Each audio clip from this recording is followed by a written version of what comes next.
Hey everybody, I'm Eddie Starr, and this is the College of Rock and Roll Knowledge.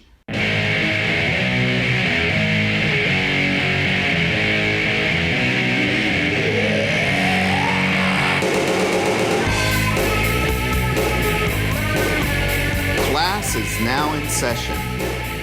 This is where the music and culture that shaped a generation live on, and my own path through the world of rock and roll. Well, the first week of Rocktober 2020 got off to a sad start with the tragic passing of guitarist Eddie Van Halen from the band Van Halen. He was a guitar hero, a virtuoso, and to anybody who grew up in the 80s, like me, in 1980, let's see. Fall of 1980, I was going into junior high school, and at that time, everyone either had a Led Zeppelin or a Van Halen t-shirt. And every 13-year-old boy wanted to be Eddie Van Halen. So it's a huge loss to the music community and the world, and my condolences to his family. But Eddie Van Halen was a guitar god, and guitar gods and rock stars do not die. And we have his music, which will live on. Some of Van Halen's big hits, Ain't Talking About Love, Hot for Teacher, which is one of my favorite videos from early MTV, Jamie's Crying, and of course the great cover from the Kinks, You Really Got Me, which I think was 1978. And speaking of You Really Got Me, I'm going to be talking today about the curious case of the Kinks. Now, growing up in the 1970s, as I've mentioned in previous podcasts, most of the stuff that I heard or was aware of were things that I heard on the radio that my parents were listening to. So I do remember Well-Respected Man, hearing that song. You Really Got Me. So Tired of Waiting for You, I believe. Yeah, So Tired of Waiting for You. All Day and All of the Night. I remember those songs. But one of the things that I don't have any memory of is hearing a full Kinks album or hearing their albums talked about. Now, in 1983, I do remember their hit Come Dancing, and I did really like the song. But even then, it was really like a single thing. And one of the things that I've always wondered, you have the Who, you have the Rolling Stones, you have the Beatles, and in that holy trinity, you really don't hear as much about the Kinks. Now, if you look at their history, they were formed in 1964 by Ray and Dave Davies, and, they were part of that whole British invasion. But of course, there's the controversial 1965 touring ban, which kept them out of the United States until, I believe, 1968 or 1969. So when I was going around on the internet checking out different sites and just, what a lot of music fans had to say, and journalists, all different types of people, hardcore fans, a lot of people thought it might have been the touring ban. Ray Davies certainly felt that in different quotes I read of his from the press that took years, but that was their peak, and, they weren't out and active. And also no one can actually really point to any definite reason as to why they were banned in the United States, which is really strange. But considering, you can say the Davies brothers and the band, they fought, and there was a lot of crazy stuff going on, but you compare that with what was going on within the Beatles and the Rolling Stones and, the Who and other stories you read either I've read in the press or I heard about. I don't really think that it's really anything that rises to the level of any other story you heard out of that era. So that's very strange. But also, too, I've given a lot of thought to, I used to listen to 95.5 KLOS, and I think it was Joe Benson, the DJ. He had a show called The Seventh Day every Sunday, and they would play full albums on the air. And I don't remember the Kinks being played. I mean, maybe they were. Maybe I just wasn't aware of them. But one thing I do really think is that the Kinks were more of a song. My experience with them was more about songs and not albums, which is really strange because I grew up with the album and not really the single like was the big thing in the early 1960s. By the end of the 60s, albums were really the thing, and then in the 70s and going into the 80s, it really became, album-orientated rock radio. So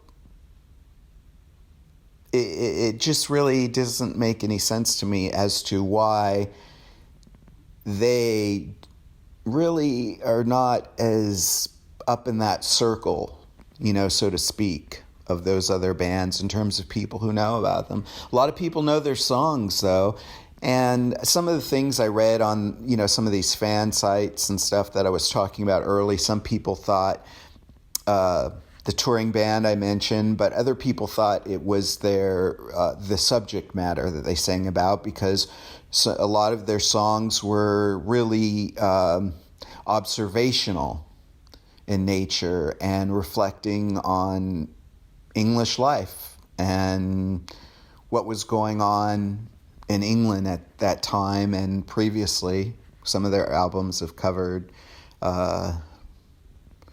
great parts of English history and life.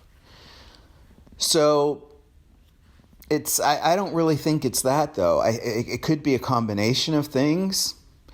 And the first time, like I said, outside of the 80s with Come Dancing, which I sort of paid attention to, but I really did. To me, it was like a song on the radio. I really liked the song.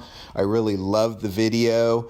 And then in 1996, I was watching VH1, and I saw that Ray Davies was going to be on Storytellers. And that has to be the best episode of that series, the one with Ray Davies, where he really tells these really great stories about songs, the songs from the Kinks that he wrote. And, they were very, you had songs about individuality, like I'm Not Like Everybody Else, or the teenage sort of, love song, I Want You type thing. You really got me, that you hear that type of message. Very sort of street love type song.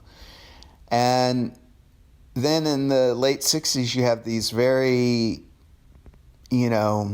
complex albums with complex themes. You go from the Kinks, kind of Kinks, and then by the time you get to the Village Green Preservation Society in 1968, or Arthur, or the Decline and Fall of the British Empire in 1969, and funny enough, next month, well, not next month, but in December, Lola versus Power Man and the Money Go Round Part 1 is coming out, being reissued. So that got me thinking about, maybe there's a time and a place for records. Maybe that's why. Maybe some artists have the right timing and everything just lines up, the right song, the right album, and everything hits. And then maybe for some people, they're writing about other places and different times. But anyway, going back to the VH1 storytellers, I heard for the first time Sunny Afternoon, Harry Rag, Dead End Street, songs that I was not familiar with. After that, I went out and I bought like a 2-disc set compilation of all their songs. And for me, with the Kinks, it really is about the songs more so than the album, I would say. And I loved I'm Not Like Everybody Else. And I did that song on the JoyBox record. But I had that sort of in my back pocket for a while. And to me, those lyrics, it's not so much about, I am my own individual and I don't want to be like everybody else. To me, that song was more of rejection of the idea that, you know what, I'm in school and now I'm going to go to college and I'm going to get a job and I'm just going to do what everybody else does, whereas at least for me in school and growing up around all this music and the rock and roll world was all about, forget about that.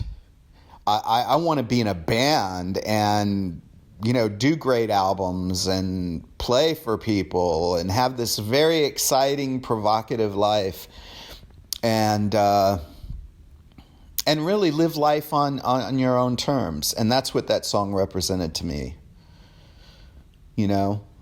and thinking back about, like You Really Got Me, which is, I heard that on my parents' oldies station, but I really do remember hearing the Van Halen version as well.